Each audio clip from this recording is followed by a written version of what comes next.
Tundra प्रदेशामध्ये कोणकोणता भाग आला बघा? उत्तर कॅनडा आला, ग्रीनलँडचा किनारा आला, उत्तर युरोप व उत्तर आशिया, हा सगळा समावेश टुंड्रा प्रदेशामध्ये होत आहे.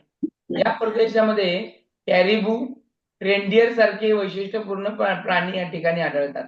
त्याचप्रमाणे कस्तुरी बैल, ध्रुवीय अस्वल, लेमिंग, आर्टिक ससे, कोल्हे इत्यादी प्राणी सुद्धा या भागामध्ये आढळतात. हिवाळ्यामध्ये लोक बर्फाच्या लादीपासून तयार केलेल्या अपोडियाक म्हणजे इग्लू मध्ये, तर उन्हाळ्यामध्ये कातडीपासून तयार केलेल्या टुपिक नावाच्या तंबूमध्ये राहतात. आता ही जी काही टुंड्रा प्रदेशाची वैशिष्ट्य आहे याच्यावर प्रश्न कसा येऊ शकतो किंवा हा प्राणी कुठल्या प्रदेशात आढळतो वगैरे असा प्रश्न या ठिकाणी येतो. आता मी तुम्हाला सांगितलं प्राण्यांची नावं. आता या ठिकाणी सगळी माहिती तुम्हाला मी दिलेली. आता बघा, आता पुढचा प्रदेश आहे तो राहिलेला या ठिकाणचा शेवटचा, तो म्हणजे तैगा प्रदेश. कसला प्रदेश? तैगा. आता तैगा प्रदेश बघायचा आहे म्हणल्यावर थोडं तुम्हाला लो करून देतो, म्हणजे तुम्हाला ते पूर्णपणे तैगा प्रदेश दिसेल या ठिकाणी. दिसतोय तैगा प्रदेश तुम्हाला?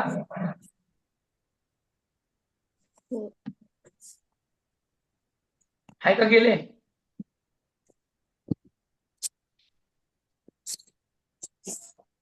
हॅलो, आवाज येतो का माझा?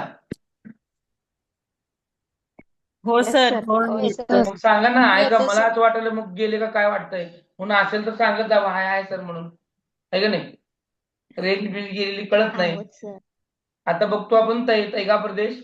हा तैगा प्रदेश जो येतो का नाही, हा अक्षवृत्ताच्या 55 अंश उत्तर व 65 अंश उत्तर, 55 ते 65 उत्तरेकडेच येतो, दक्षिणेकडे हा येत नाही. हा पूर्णपणे उत्तरेकडे येणारा आहे.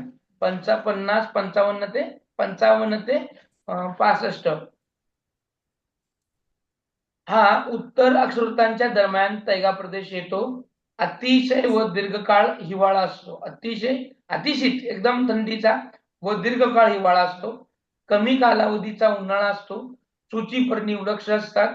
प्राण्यांची शिकार आणि लाकूड तोड हे प्रमुख व्यवसाय ही त्या तैगा प्रदेशाची वैशिष्ट्य आहे. सूचीपर्णी झाडं कुठं असतात?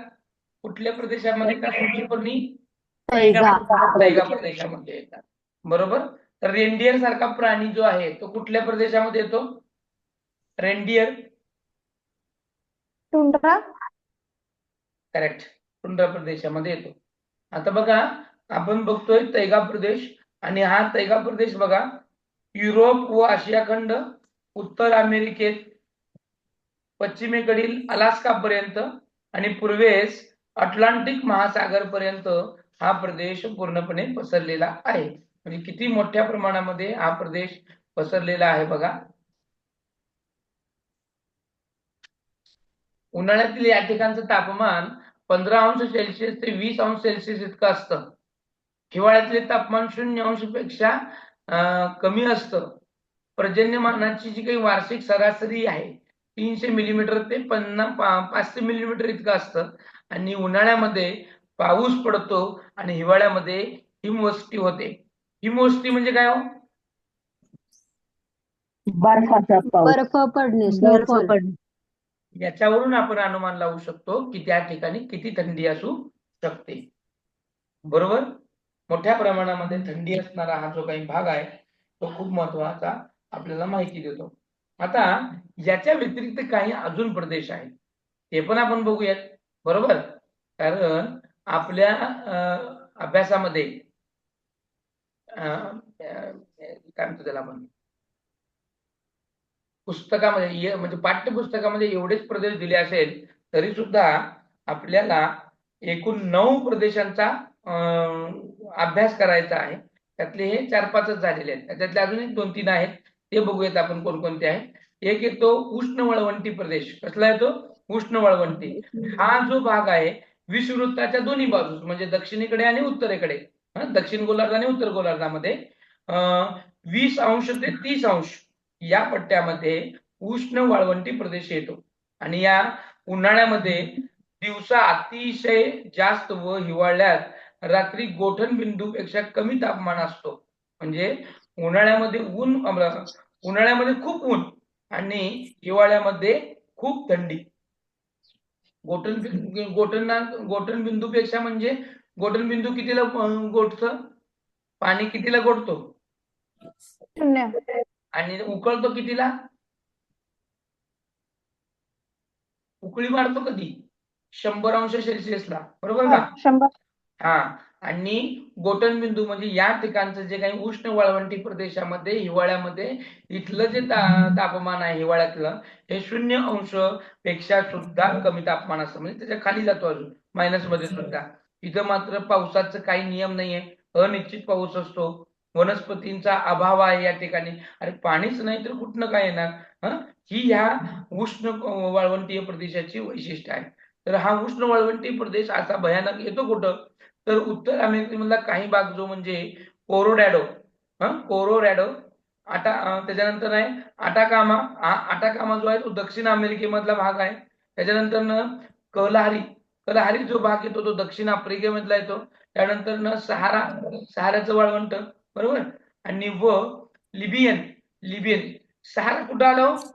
सहारा वाळवंट कुठल्या देशामध्ये येतो किंवा कुठल्या खंडात येतो? आफ्रिका. करेक्ट. कुठला आफ्रिका? हा उत्तर आफ्रिकेमधला भाग आहे. सहारा आणि लिबियन. त्यानंतर ऑस्ट्रेलियनचा वाळवंट हे सुद्धा उष्ण प्रदेशामधले ठिकाणं आहेत. गोबी, मंगोलिया, बरोबर.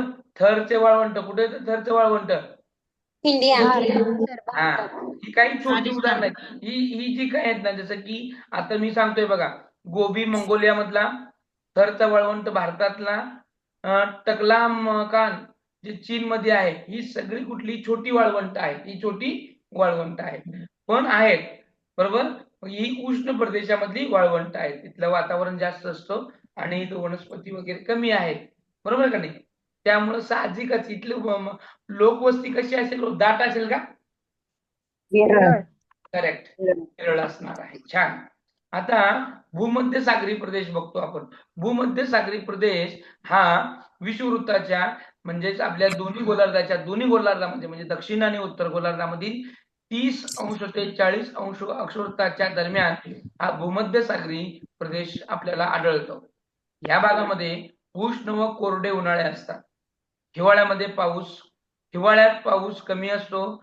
प्राणी म्हणा, फुले व फळबागांची शेती या ठिकाणी मोठ्या प्रमाणामध्ये केली जाते. पर्यटन विकासाला अनुकूल सदाहरित वन ही या प्रदेशाची सगळ्यात महत्वाची वैशिष्ट्य आहे. हा जो भाग येतो हा कॅलिफोर्निया, उत्तर अमेरिकेमधला, मध्य चिली मधला आफ्रिकेमधला मध्य चिली, त्यानंतर फ्रान्स, इटली, पोर्तुगाल, मोरस्को, Algeria, Spain, Greece, Turkey, Lebanon, Israel, नैऋत्य आग्नेय ऑस्ट्रेलिया हे सगळे भूमध्य सागरी प्रदेशामध्ये मोडतात. आणि ही सगळ्यात महत्वाची वैशिष्ट्य म्हणजे सदाहरित वन. सदाहरित वनाचा अर्थ काय येतो? सदाहरित वनाचा मतलब सतत हिरवीगार असणारी. सतत हिरवीगार असतात. याचा अर्थ काय असेल हो? आपल्याकडे सदाहरित वन आहेत का? आपल्याकडे सदाहरित वन आहेत का? नाही सर, आपल्याकडे हिवाळ्यात लीव्स शेड होतात, पत्ते गल जाते. पत्ते गळ जाते.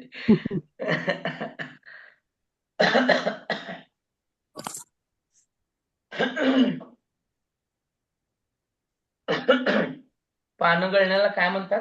पानझडी वन म्हणतात. पानगळ पण म्हणतात बरं का. पानगळ पण म्हणतात, पानझडी पण म्हणतात.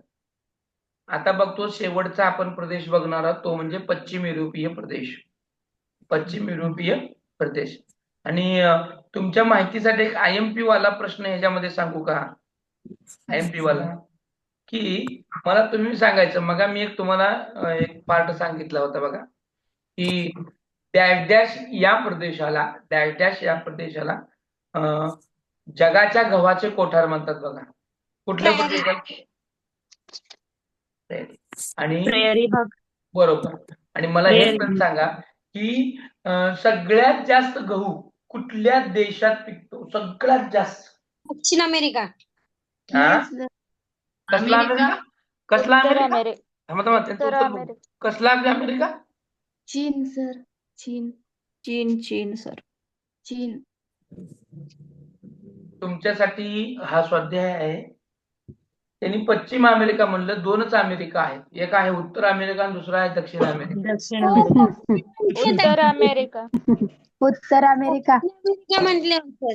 हा, उत्तर अमेरिका आहे सर. उत्तर अमेरिका. सगळ्यात जास्त गव्हाचं उत्पन्न तिथे मिळतं बघा. आणि भारतामध्ये कुठं सगळ्यात जास्त गव्हाचं पीक काय घेतलं जातं? हरियाणा. हरियाणा, पंजाब. बरोबर. छान.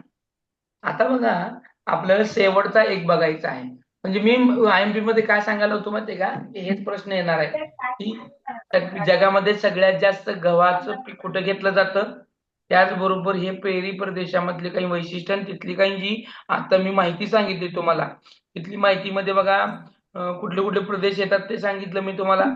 बरोबर. आणि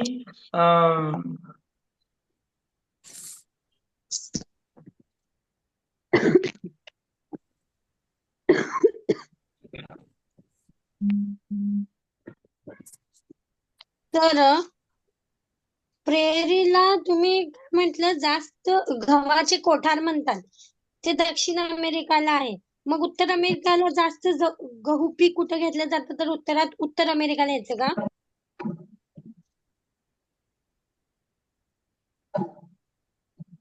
प्रेरी प्रदेश हाच उत्तर अमेरिकेमध्ये आहे जास्तीचा.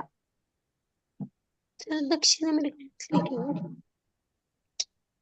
आवाज येतो माझा? काय झालं म्हणले? दक्षिण अमेरिकेमध्ये पंपाज आहे. पंपाज. काय झालं मॅडम? उत्तर अमेरिका.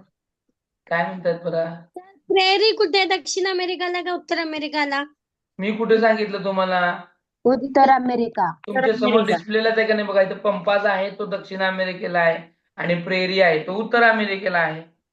हा, आणि त्यालाच धान्याचे कोठार म्हणतात ना, मी गव्हाचे. कुणाला सांगितलं माहित आहे का? उत्तर जास्त अमेरिका. गव्हाचे पूर्णपणे प्रेरी प्रदेशामध्ये येतो का नाही, आहे की नाही? हम्म. याला जगाचे कोठार म्हणतात. जगाचे गव्हाचे कोठार म्हटलं जातं. आता हे जगाचे गव्हाचे कोठार का म्हटलं जातं, तर इथं गव्हाचं पीक मोठ्या प्रमाणात घेतलं जातं. तो प्रेरी प्रदेशामध्ये येतो. आता प्रेरी प्रदेश म्हणजे कुठं आला? उत्तर अमेरिकेमध्ये आला ना. हो हो. आम्ही दक्षिण अमेरिका कधी म्हणलं? प्रेरी प्रदेश जिथे येतो तो प्रेरी प्रदेश आला तो उत्तर अमेरिकेमध्ये. हो. ठीक आहे. शेवटचा आपण प्रदेश बघतोय तो म्हणजे पश्चिम युरोपीय प्रदेश, जो उत्तर आणि दक्षिण गोलार्धामधील 45 अंश ते 65 अंश अक्षवृत्ताच्या दरम्यान हा प्रदेश येतो, की जिथं वर्षभर समतापमान असतं. या ठिकाणी पानझडी वनस्पती आहेत. त्याचबरोबर सूचीपर्णी सुद्धा वृक्ष या ठिकाणी येतात. या ठिकाणी लोकसंख्येची घनता जास्त आहे. घनता म्हणजे काय हो? लोकसंख्येची घनता. लोकसंख्या दाट प्रमाण किंवा त्यांचा दाट असणं म्हणजे जास्तीची लोकसंख्या दाटी. लोकवस्ती जास्त असणं. घनता विरळ म्हणजे काय बघा, या ठिकाणी तुम्हाला सूची काढून दाखवतो की लोकसंख्येची घनता आहे असं समजूयात आपण. आता इथली घनता कशी आहे मला सांगा बघा. हा, पहिल्यातली विरळ आहे. ते आहे विरळ. दाट आहे सर. पहिले विरळ आहे, दुसरी दाट.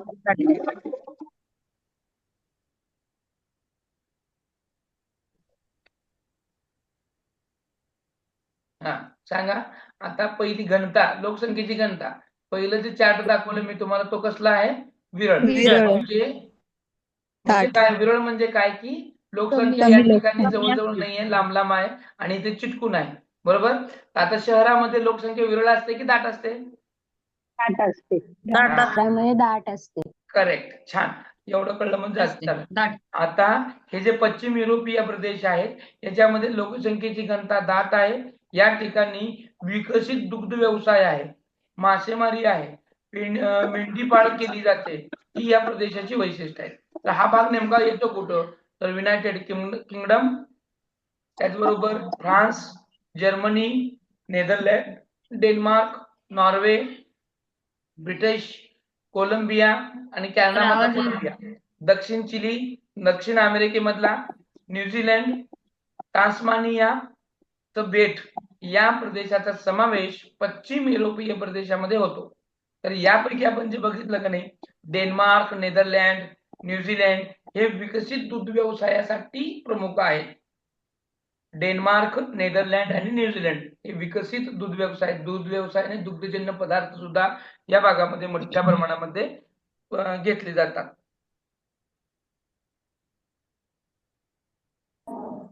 झालं? आलं लक्षात? आता हो सर. आता वेगवेगळ्या प्रदेशातले लोक बघतोय आपण. वेगवेगळ्या प्रदेशामध्ये कशा प्रकारचे लोक असतात, लोक आणि लोकजीवन थोडं बघूयात आणि मग आता पुढे जाऊयात.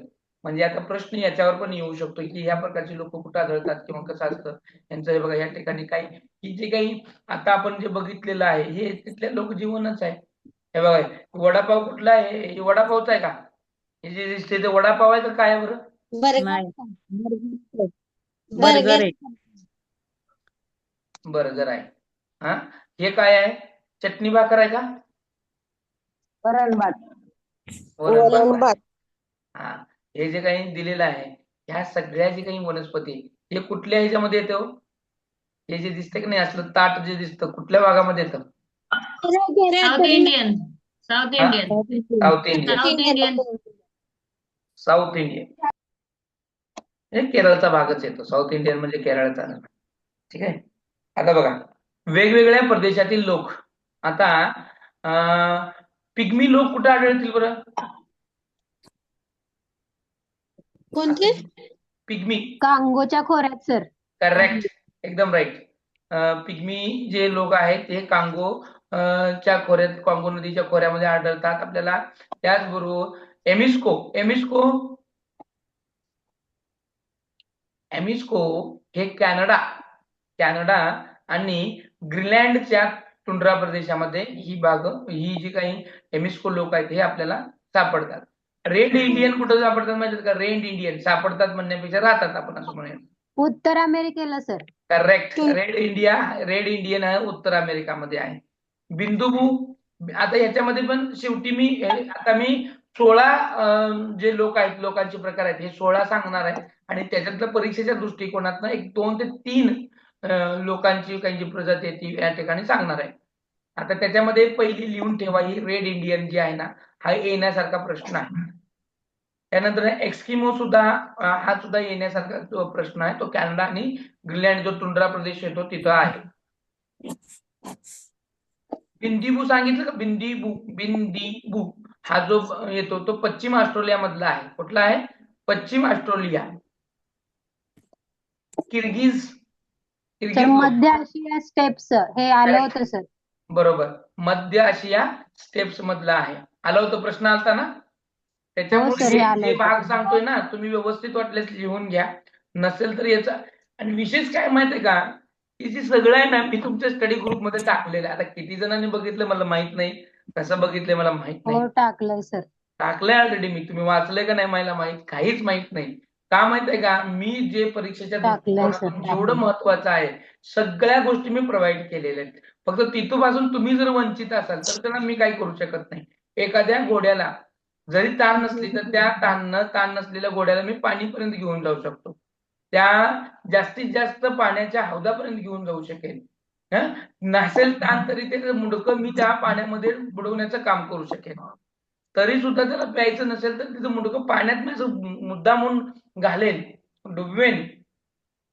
तरी पण पेत नसेल तर लय झालं तर मी जास्तीत जास्त काय करेन, त्या घोड्याच्या जबड्यामध्ये जबडा असा पाकवून त्याच्यामध्ये पाणी ओतण्याचं काम करेन.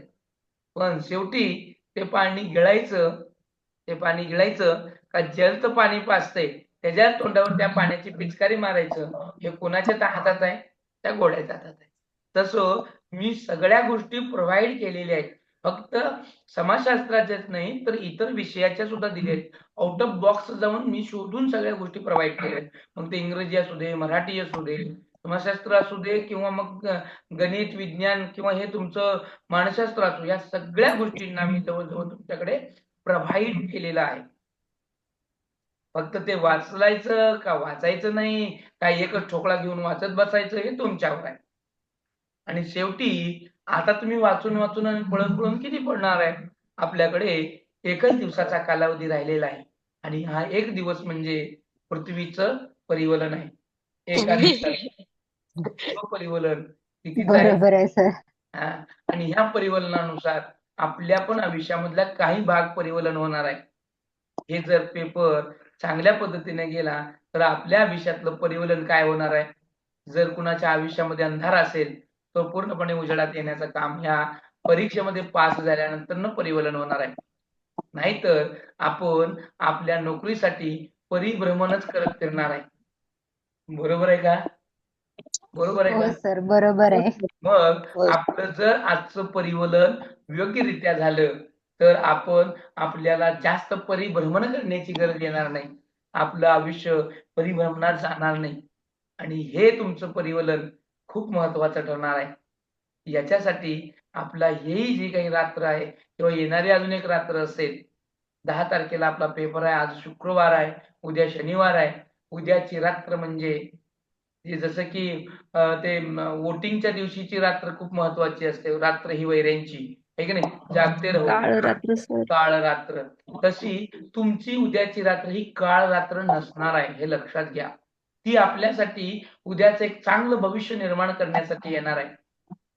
आपण जितके पॉझिटिव्ह वेज निर्माण करू तेवढ्याच चांगल्या पद्धतीनं पेपर सुद्धा जाणार आहे. तुम्ही तुमच्या मनामध्ये ज्या प्रकारचं वातावरण निर्माण करणार आहे तेच वातावरण तुमच्या पेपरच्या दिवसासाठी असणार आहे. म्हणून मी पहिल्या दिवसापासून तुम्हाला सांगत आलेलं आहे की तुम्ही व्हिज्युअलायझेशन करा आणि व्हिज्युअलायझेशन ज्यांच्या मनामध्ये सद्यस्थितीला भीती निर्माण होत आहे त्या लोकांनी व्यवस्थितरित्या व्हिज्युअलायझेशन केलंच नाहीये. व्हिज्युअलायझेशन ऑफ पॉवर इतकं मोठं पॉवर आहे की तुमच्यामध्ये आतापर्यंत तुम्ही रोज जर करत आला असाल तर आज तुमच्यामध्ये इतका मोठा ठाम आणि एक ठासून आत्मविश्वास भरलेला असेल की मी उद्या पेपर देणार आहे आणि तो सोपा जाणार आहे. हा त्या व्हिज्युअलायझेशनचं पॉवर आहे. तुमच्या जवळ कसल्याही प्रकारची निगेटिव्ह वेव्हज येऊ देत नाही. तुमच्यात उत्पन्न तर होतच नाही तर तुमच्या शेजारी किंवा तुमच्या जवळ जर निगेटिव्ह वेव्हज येणार असतील तर ते सुद्धा तो तोडून टाकतो. इतकी पॉवर या पॉझिटिव्ह वेव्हज मध्ये निर्माण करणाऱ्या व्हिज्युअलायझेशन मध्ये आहे. त्याच्यासाठी आपण आपल्या आयुष्याला आपल्या आयुष्यामध्ये टार्गेटला किती आणि काय महत्व देतोय हे खूप महत्वाचं ठरतं. आपण आपल्या आयुष्याकडे कुठल्या दृष्टिकोनातून पाहतोय हे पण महत्वाचं आहे. मला जर कुठल्या गोष्टीची गरज नसेल, माझ्या आयुष्यामध्ये सगळ्याच गोष्टी बसून मिळत असतील, माझ्या आयुष्यामध्ये पंखा, फॅन, फ्रीज, एसी ह्या सगळ्या गोष्टी सुखदायक असतील आणि मला कसल्याही प्रकारचा त्रास नसेल तर मला याच्या पलीकडे सुख काय पाहिजे? मग सुखाची व्याख्या काय आहे? मग मी टीईटी पास झाले काय आणि नापास झाले काय हे ज्याच्या आयुष्यात फरक पडणारच नाही त्याला त्या टीईटीचं महत्व असणारच काय आहे? जर तुमचं आयुष्य सुख वस्तूंनी भरदाट असं गच भरलेलं असेल, तुमच्या आयुष्यामध्ये सुख नांदत असेल, तुमच्या आयुष्यामध्ये सुख पाणी ओतत असेल, पाणी भरत असेल तर तुम्हाला इतर यापेक्षा वेगळ्या सुखाची गरज असणारच काय? मग नोकरी केली काय नाही केली काय? मग गरज कुठं पडते? ज्या ठिकाणी या सगळ्याच गोष्टींची तुटवडा आहे की वाटतं बाबा मैं कुछ करके दिखाऊंगी, मुझे करके कुछ दिखाना है, मला काहीतरी बनवायचं आहे.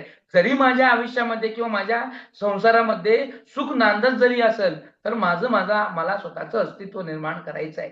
मला माझी स्वतःची ओळख निर्माण करायची आहे. मी काहीतरी आहे प्रूव्ह करून दाखवायचं आहे. हे ज्या व्यक्तीला वाटत असेल आणि ही गोष्ट त्याला झोपू देत नसेल ते व्यक्ती मात्र ह्या पॉझिटिव्ह वे मध्ये येणारच. त्यांना कसल्याही प्रकारची भीती मनामध्ये नसणारच आहे. बरोबर आहे का? आणि अशी व्यक्ती हो सर. नक्कीच यशस्वी होणार आहेत. येस. आणि या यशस्वीमध्ये तुम्ही सगळेच असणार आहात हे लक्षात घ्या. कारण तुम्ही तुमच्या देहाने पिपासलेले आहेत. तर आपण पिसाटलेलं म्हणतो का नाही तर तुमच्या त्या देहाने पिसाटलेलं तुम्हाला एकच दिसतोय तुमचा टार्गेट आणि तुमच्या सद्यस्थितीला एकच टार्गेट आहे ते म्हणजे टीईटी पास होणं.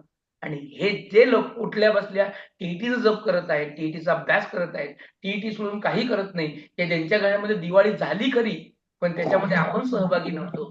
दिवाळी झाली नावाला परंतु आपण नावालाच प्रोजेक्ट होतो, नावाला सगळ्या गोष्टी केल्या पण मन ओतून आपलं पूर्णपणे अभ्यासात होतं. ही जी देह पिसाटलेली माणसं होती ती माणसं उद्याच्या पेपरमध्ये यशस्वी होणार आहेत. कारण ती लोक 110 मार्काच्या वर मार्क घेणार आहेत. हेही लक्षात घ्या. पेपरमध्ये होणाऱ्या चुका आणि असणाऱ्या गोष्टी लक्षात घेता आपल्याला कमी चुका करून पेपर जास्त मोठ्या प्रमाणात पास. पेपर 3 टप्प्यात सोडवायचा आहे. पेपर 3 टप्प्यात सोडवायचा आहे. पेपर 3 टप्प्यात सोडवत असताना आपल्या तासाचं म्हणजे वेळेचं डिवायडेशन पण व्यवस्थित करायचं आहे. किती तासाचा पेपर आहे? 3 तासाचा तर पेपर नाहीयेच, 2.5 तासाचा पेपर आहे, बरोबर का? म्हणजे 150 मिनिट आहे आणि 150 मिनिटामध्ये प्रत्येक प्रश्नाला आपण 1 मिनिट देणार आहोत. अशा गोष्ट लागून आपल्याला पुढे सरकायचं. पेपर 2 जे सोडवणार असतील त्यांच्यामध्ये गणित, विज्ञान आणि हा समाजशास्त्राचा भाग येतो. यांच्यासाठी 60-60 मिनिट आहेत. मात्र विज्ञान आणि गणित जे सोडवतील त्यांना तिथे 60 मिनिट नाही, थोडं जास्त लागतात. विज्ञानाला 30 मिनिट लागणारच नाही, कारण 30 मार्काचं विज्ञान आहे. तर त्या 30 मार्काच्या विज्ञानाला त्यांना कमीत कमी 20 मिनिटामध्ये त्यांचा पेपर कव्हर होऊ शकतो. म्हणजे तिथं वाचले 10 मिनिटं आणि 30 मिनिटाचा तुमचं गणित आहे. तिकडले वाचलेले 10 मिनिटं तिकडे जर कव्हर केले तर किती मिनिटाचा पेपर सॉल्व्ह झाला गणिताचा? 40 मिनिटाचा, बरोबर? जर असं टाइमाचं मॅनेजमेंट तुम्ही केलं तर यशस्वी होता. इकडेचा जो पेपर 2 चा जो समाजशास्त्राचा भाग आहे, समाजशास्त्राला डोकं चालवायची गरज पडत नाही. तर स्मरण खूप महत्वाचं आहे. 60 मिनिटामध्ये 60 प्रश्न सोडवायची गरजच पडत नाही. तर जवळजवळ 30 मिनिटं ते 40 मिनिटामध्ये हा पूर्ण पेपर समाजशास्त्राचा होऊन जातो. राहतो भाग कुठं?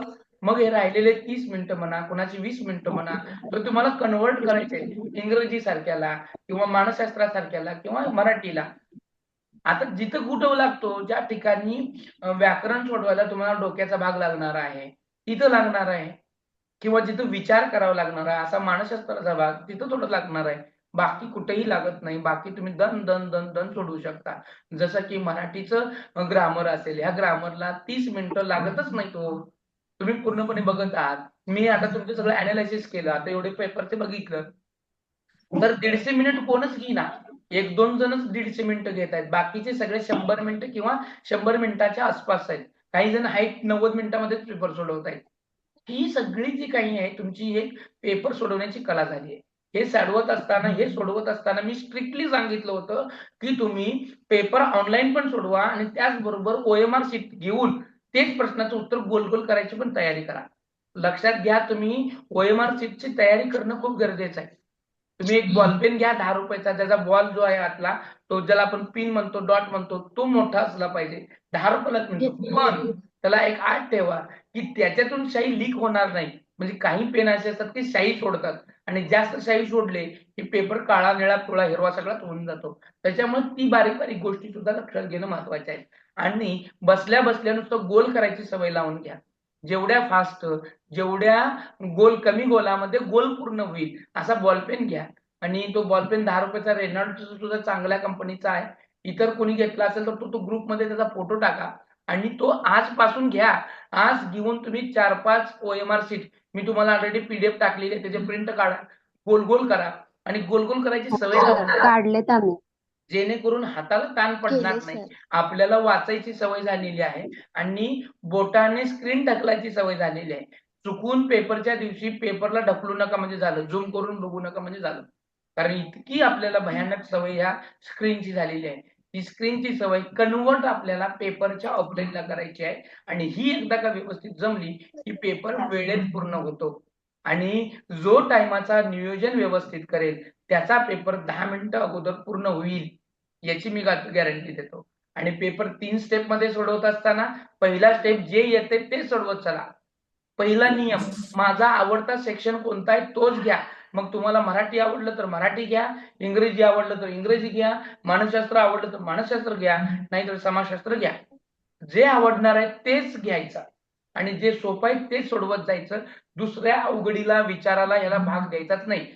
150 मार्काचा पेपर असं नुसतं दंडळत जायचं, जे येते ठक ठक टक टक टिक मारत जायचे आणि दुसरा फेरी घ्यायची ती म्हणजे डबल डिप, की याचं उत्तर हे आहे का, हे आहे, हे काय आहे. अशा ठिकाणी विचारसरणी वाढते आणि मग तो झाला की शेवटी न येणारे. आणि मग आपल्याला सांगितलेल्या गोष्टीप्रमाणे किती शिल्लक राहिले लक्षात घ्या. गोल करायला गडबड करायची नाही. मला आता बी येणार नाही, नंतर बी येणार नाही, मी माघारी कशी येऊ म्हणून गोल करून जायची गडबड करू नका. उगाच बिनकामाची गोल करून जायची गडबड करायची नाही. जे येतंय त्यालाच गोल करायचं. राहिला ना तो राहू द्या, कारण त्या राहिलेल्या मधून सुद्धा आपण मार्क काढणार आहोत. बरोबर आहे का नाही? Yes or no? आवाज येतोय का येस माझा? सर. आवाज येतो? Yes, sir. मी हो, सांगतोय yes, ते sir. समजतंय का? मी जे सांगतोय ते सध्या हो समजतंय सर का? हो सर. अजिबात गोल करायला गडबड करायची नाही. जे येतंय तेच. म्हणजे याचं उत्तर हेच आहे. अमेरिकेमध्ये गव्हाचं पीक जास्त घेतलं जातं हे उत्तर मला ठाम आहे. ह्याचं उत्तर ठाम असेल तर टिक करा, नसेल तर टिक करायचं नसेल उत्तर माहित तर ना टिक करू नका. पण माहित असेल तर टिक करून टाका. आणि म्हणजे असे किती होतात लगेच काउंट करून ठेवायचे. असे माहित असणारे मला किती आले, माहित नसणारे किती आले, मग अंदाजे मी किती मारणार आणि मग ते वाचायचं. सेकंड ट्रिप काय असणार आहे आपली, की जे डबल टिप होते ते सोडवणार, ते सोडवून राहिलेले शिल्लक आणि मग त्याच्यामध्ये हे करत असताना तुलना करत जायची की याचं उत्तर हे येऊ शकतं का, ते येऊ शकतं का. मग ऑप्शन वाईज ते फोडत जायचं. म्हणजे ऑप्शन ह्याचं हे कधीच येऊ शकत नाही, ते त्याचं कधीच येऊ शकत नाही. म्हणजे राहतं काय मग, बरोबर आहे का नाही? आता मी काल तुम्हाला दाखवलं बघा की मुख्याध्यापकाला जवळ तुमची तक्रार कोणी केली, पालकांनी केली, तर मग काय करणार? मग त्याच्यावेळी त्याचं उत्तर हे येऊ शकत नाही, असं उलट्यानं जायचं, मायनस कडून प्लस कडे जायचं. मायनस काय आहे की हे येऊ शकत नाही, ज्याला निगेटिव्ह क्वेश्चन म्हणतो की हे येऊ शकत नाही, तो झाला निगेटिव्ह, त्याला खाटच मारायचं, हा येऊ शकत नाही. मग त्याच्यामध्ये राहिलेल्या ह्याच्यामध्ये मग ते तर्क लावून सोडून टाकायचं. आणि मग शेवटी काहीच नाही आलं तर आपलं ठरलेलंच आहे. कुठला ऑप्शन मारायचा? ठरलेलंच आहे. आमचं ठरलंय यंदा. काय ठरलंय? सी ऑप्शन जे पण तुम्हाला मारायचं एक मत सी योग्य ऑप्शन वाटणार आहे ती तर आहेच आहे. पण त्यावेळेस तुमची ती सद्विवेक बुद्धी काय काम करेल सांगता येत नसतं. आपण आता ठरवलं जरी असलं सी मारणार आहे, पण त्यावेळेस तुमचं एक सिच्युएशन येतं, एक भावनिक लेयर उत्पन्न होत असतो आणि तो तुम्हाला एक आतून एक आवाज येत असतो, तो तुम्हाला सूचित करत असतो हे नाही हे. तुमचं जर लक असणारच आहे, तुमच्या त्यावेळेस जर स्टार चांगलेच असणार असतील तर तुम्हाला निश्चितच योग्य आकार त्यामुळे सी मध्ये तुम्ही उडवून टाकणार आहे. किंवा तुम्हाला असं वाटलं बाबा सी नाही यावेळेस मी बी देते, माझं नाव बी पासून सुरुवात होते, नाही माझं ह्यांचं ए पासून आहे म्हणून मी ए देते, असं काय जर वाटत असेल आणि त्यावेळेस तुमची जी सद्बुद्धी काही काम देत असेल त्या वापर करून तो टिक मार्क करायचा. त्याचबरोबर मी तुम्हाला सांगून ठासूनच टाकलंय की सी देऊन टाकायचा म्हणून, बरोबर. आणि ते कसं द्यायचं, त्याचं मॅनेजमेंट, त्याचं प्लॅनिंग हे तर तुम्हाला सांगून टाकलेलं आहे मी. तर हे सगळ्या गोष्टी असताना हा पेपर तुम्हाला व्यवस्थित तंतोतंतरित्या सोडवायचा आहे. तुम्हाला सगळ्यांना पेपर चांगला जाणारच आहे, कारण आपण एवढा अभ्यास केलेलाच आहे ना, त्याच्यामुळे काही शंका नाही. ठीक आहे, आता परत याच्यावर बोलूयात. आता मेन गोष्टीकडे येऊ. जे वेगळ्या प्रदेशातले लोक होते ते 16 लोक आहेत. त्याच्यामधलं पहिलं बघितलं आपण पिग्मी. हे पिग्मी लोक कुठे राहतात? कांगो खोऱ्याच्या ह्याच्यामध्ये. त्यानंतर एस्किमो आहे.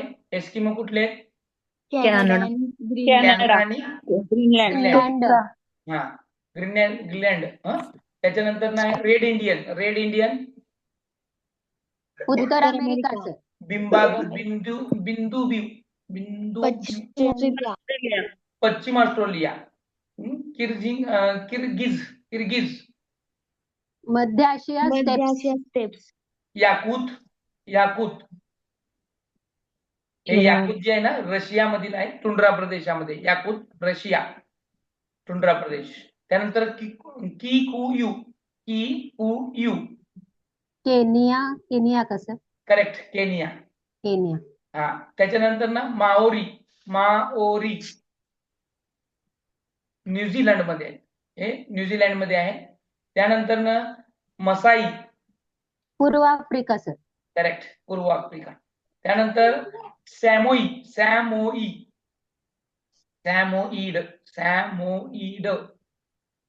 हे सेबेरिया मध्ये आहे, अमेरिका.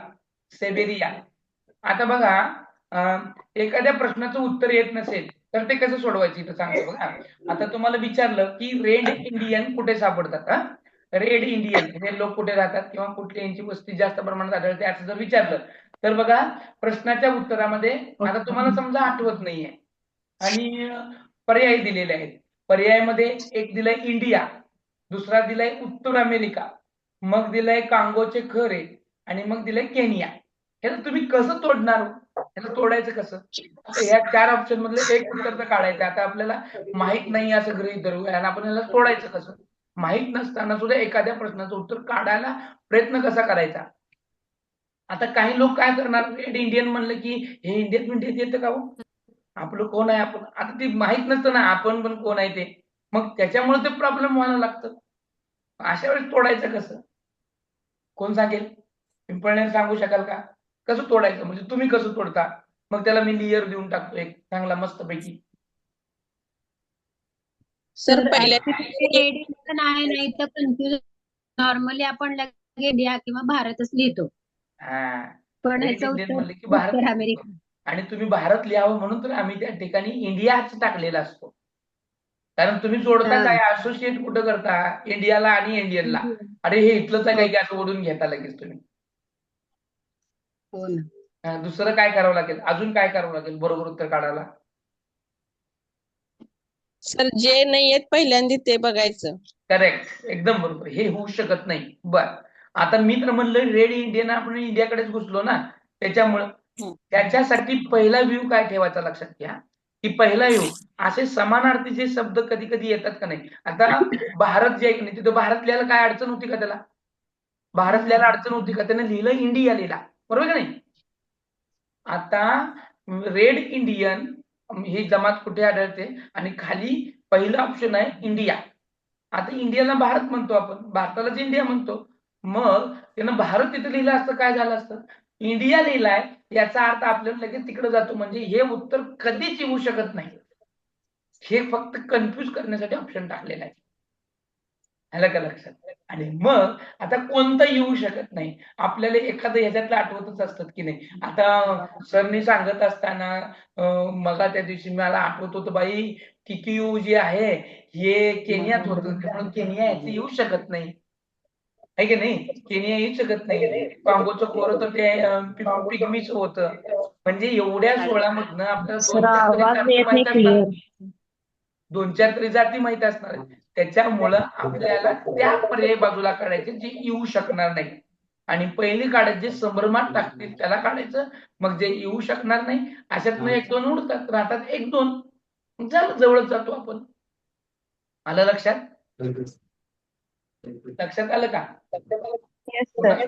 कोणाचं तरी बिनकामाचं माईक चालू आहे बघा, कोणाचं तरी. हो सर, आवाज खूप डिस्टर्ब होतोय. आपला येत पण नाहीये, मध्ये मध्ये कट झाल्यासारखं होतोय, दुसऱ्यांचाच येतोय. असं कोणाला करायचं असेल तर क्लास अटेंडच करू नका. जर माईक चालू करून आमच्याशी गप्पा मारायचे असतील किंवा तुमच्या घरांशी गप्पा मारायचे असतील तर. आपण इथं महत्वाच्या गोष्टीवर चर्चा करत आहोत, आहे की नाही? उद्या परवा दिवशी पेपर आहे, एकच दिवस मध्ये आहे, आणि आता तुम्ही ओरडणं पण बरोबर दिसत नाही, आहे की नाही? आता बघा कुठेपर्यंत आलो होतो आपण, मसाई पर्यंत आलो होतो का? मसाई कुठं आलं? पूर्व आफ्रिका सर. Africa sir. हा, आणि त्यानंतर सेमोइड सेबेरियन. सॅमोइड झालं का? सॅमोइड, सायबेरिया, Barbarians. गॅशो. बघा अशा पद्धतीनं आहे गॅशो.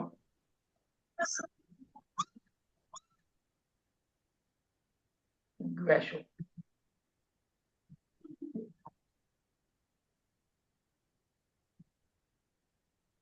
एक आहे ना, ग्वाशो ही जमात जी आहे, ही जमात येते बघा दक्षिण अमेरिकेमध्ये. कुठे येते? दक्षिण अमेरिका. ग्वाशो. आता त्याच्यानंतर नाही, हॉटेडॉन्ट. हॉटेडॉन्ट, हॉटेडॉन्ट हा येतो दक्षिण आफ्रिका. कुठे येतो? दक्षिण आफ्रिका. त्यानंतर येतं बुशमॅन. कलहरी वाळवंट सर, कलहरी. दक्षिण आफ्रिका. दक्षिण आफ्रिकेतील कलहरी वाळवंटामध्ये येतं, करेक्ट, बुशमॅन.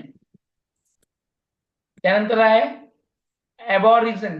ॲबॉरिजिन, ॲबॉरिजिन हे ऑस्ट्रेलियाच्या वाळवंटातील मूळचेच लोक आहेत. ऑस्ट्रेलियातील वाळवंटातील मूळचेच लोक आहेत.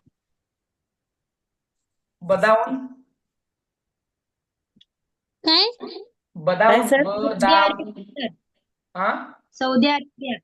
हा, Saudi Arabia, Badaun, Arabia, Badaun. त्यानंतर नाही लॅप.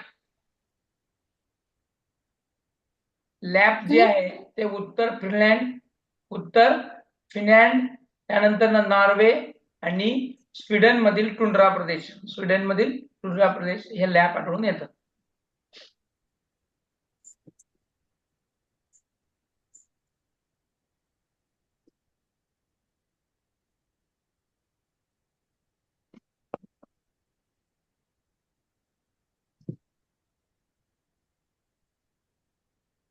झालं लिहिलं? आता ऐका, काही महत्वाची शहरं सांगतो मी. हे कुठं आहे वगैरे असं विचारलं जातं, बरोबर का?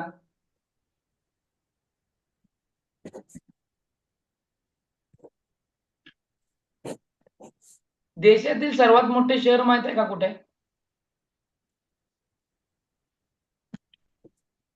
काय सर? अजून एक. संयुक्त संस्थान या देशातले सर्वात मोठे शहर कुठे आहे माहित आहे का? न्यूयॉर्क. इथलं अजून एक वैशिष्ट्य काय माहिती आहे का? इथलं 2-4 वैशिष्ट्य आहेत. या न्यूयॉर्कची वैशिष्ट्य बघा काय काय येतात. ही या देशात सर्वात मोठं शहर आहे या संयुक्त संस्थानामधलं. त्याचबरोबर या ठिकाणी स्वतंत्र देवताची पुतळा आहे, बरोबर की नाही? शांती देवता, स्वतंत्र देवता म्हणतो की नाही आपण. त्यानंतर न संयुक्त राष्ट्रसंघाचे मुख्य कार्यालय आहे ते. ब्रॉडवे हा प्रसिद्ध रस्ता आहे इथं, वॉल स्ट्रीट आहे. आणि एवढं सगळा महत्वाचा असणारा हा न्यूयॉर्क. प्रश्न पण असं येऊ शकतो की स्वतंत्र देवतेचा पुतळा कुठं आहे? आता ते प्रश्न राहिला नाही टीईटी मध्ये. आता प्रश्न काय राहिला की त्याची उंची राहिली, असा प्रश्न त्या ठिकाणी येऊ शकतो. व्हाईट हाऊस कोणाचं निवासस्थान म्हणतात बघा? व्हाईट हाऊस अमेरिका राष्ट्रपती. अमेरिकेचे राष्ट्राध्यक्ष जे असतात त्यांचे. राष्ट्राध्यक्षाला बरोबर व्हाईट हाऊस आहे, एकदम बरोबर. ती वॉशिंग्टन मध्ये आहे, बरोबर. ती वॉशिंग्टन राजधानी आहे संयुक्त संस्थानाची. राजकीय घडामोडीचं केंद्र आहे. आणि देशाचं पहिले अध्यक्ष जे होते जॉर्ज वॉशिंग्टन, यांचं नाव या शहरास दिलेलं आहे, म्हणून ते वॉशिंग्टन झालेलं आहे. आणि व्हाईट हाऊस तर इथंच आहे. व्हाईट हाऊस हे जे काही तिथले अध्यक्ष आहेत त्या अध्यक्षांच्या निवासस्थानास म्हटलं जातं.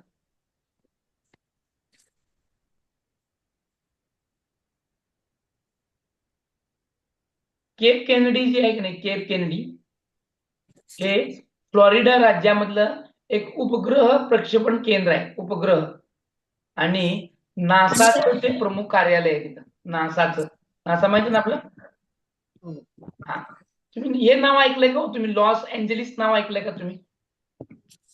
हो, अमेरिकन आहे ना. हे हॉलिवूड चित्रपट निर्मिती केंद्र आहे. करेक्ट, हॉलिवूड चित्र निर्मितीचं केंद्र आहे. तुम्हाला हे माहित आहे का? सॅन फ्रान्सिस्को नाव ऐकून असाल तुम्ही. ते सर सॅन फ्रान्सिस्को हे कसं आहे माहित आहे का? सागरी प्रमुख केंद्र. आणि लोहमार्ग वाहतुकीचं महत्वाचं केंद्र आहे, प्रमुख केंद्र आहे. सागरी कशा- आणि लोहमार्ग. सागरी म्हणजे जहाजाचं, लोहमार्ग म्हणजे रेल्वेचं, बरोबर का? याचं ते प्रमुख केंद्र आहे. आणि कॅलिफोर्नियाच्या सकल भागामध्ये ते वसलेला आहे. आणि असा तो सन फ्रान्सिस्को.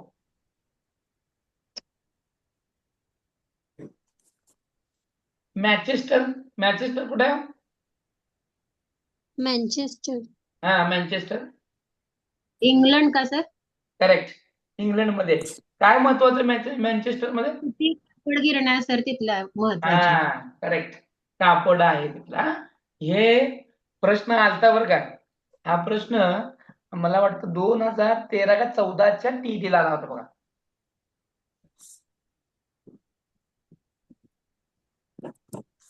म्हणून तर तुम्हाला हे जे काही प्रमुख शहरामधल्या गोष्टी आहेत ते घेत आहे.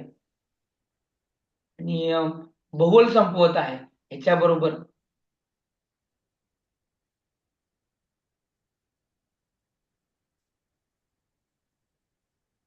येशू ख्रिस्तांचं जन्मस्थान? येरुशलम. हा, येरुशलम ना. जेरुसलेम का? बंद पडलं का?